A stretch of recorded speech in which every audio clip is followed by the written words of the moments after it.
Over the years, many celebrities have shared personal memories about Michael Jackson.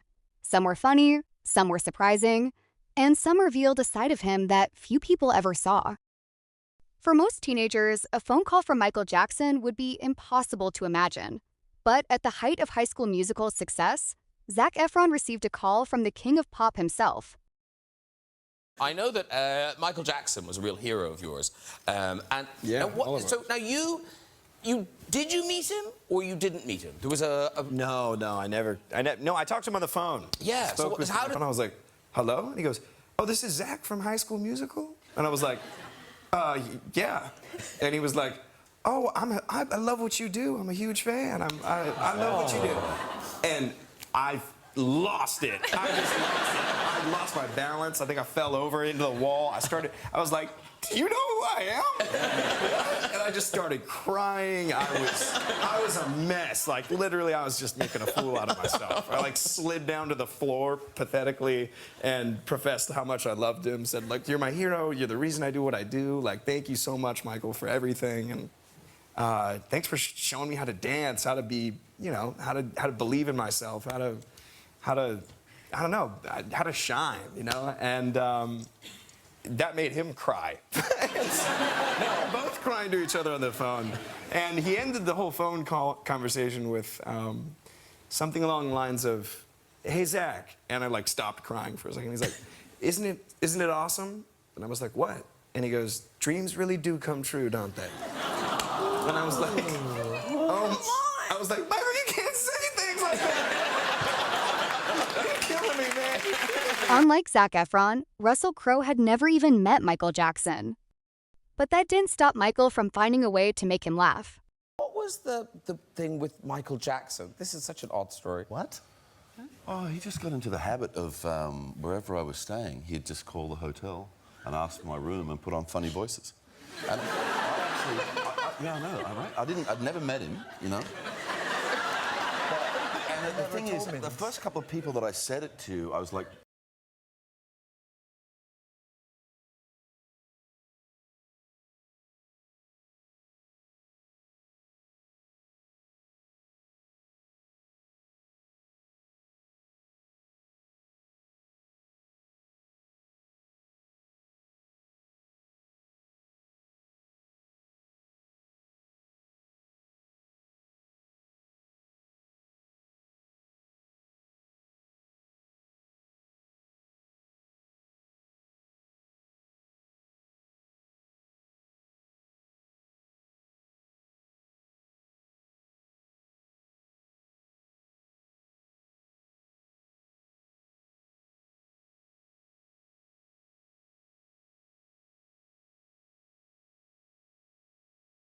Snoop Dogg has worked with countless music legends throughout his career.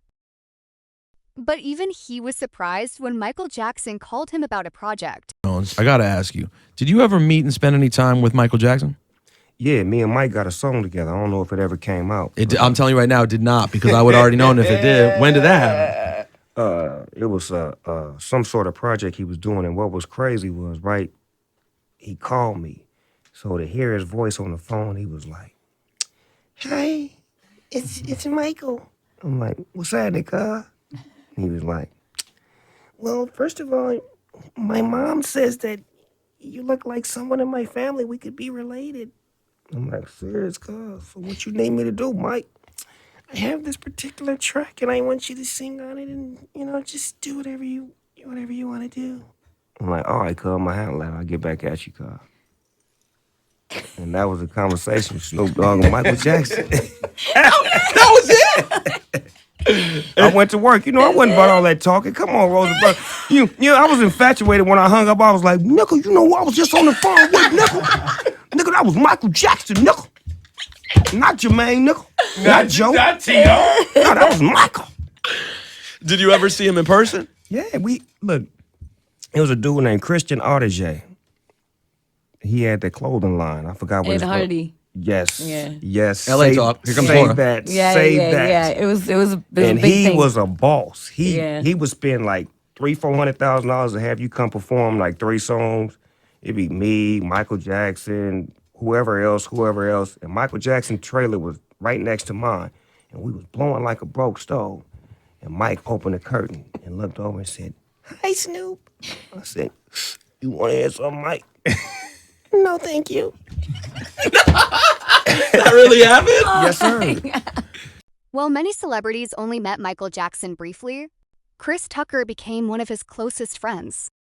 One of his favorite memories happened during a trip to the movies. You ever go in public anywhere with Michael Jackson? Because what's that like? You know what? We go to the movies sometimes. We go to the movies. Both of us like going to the movies. So we go to the movies, but it's hard because Michael got to sneak in the movie right before it starts. So Michael come in there like with a ninja suit on. He's hiding and all black. All of a sudden, I'm sitting there, where's Michael? And then I turn around. He's like, "Hey, Chris." I'm like, "Oh, man.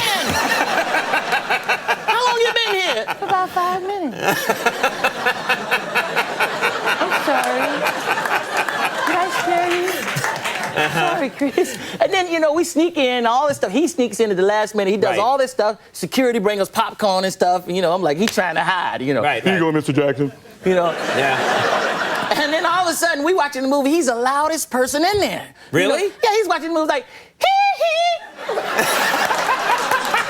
I said, "Michael, would you shut up before people see you?" Over the years, Michael Jackson became the subject of endless headlines and controversy.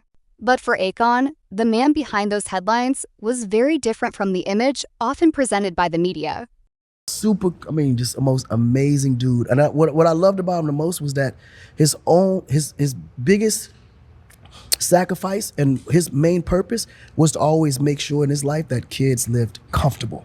He always donated money to and built hospitals and orphanages. He always, because he in his mind, he never had the childhood because he was a celebrity as a child. So he never had to experience that. It was like his aging got stunted, Right. and development got stunted by that fame, and it happens to a lot of people. He was an adult fast. He was literally rehearsing all the time, always working. He's dealing with money and all this at an age like that. So when he got older, he just wanted to live out his childhood. So he built this huge, theme park, and everything they did was always for fun, like candy and cakes and stuff all over the place. And he just wanted kids around the world to actually enjoy being a child while you were a child.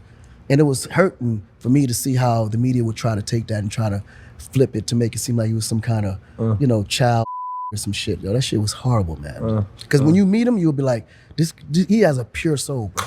Interesting. Pure soul. Years have passed, but the memories remain. And in every story, whether funny, unexpected, or deeply personal, one thing stays the same. Michael Jackson left an impression that time never erased.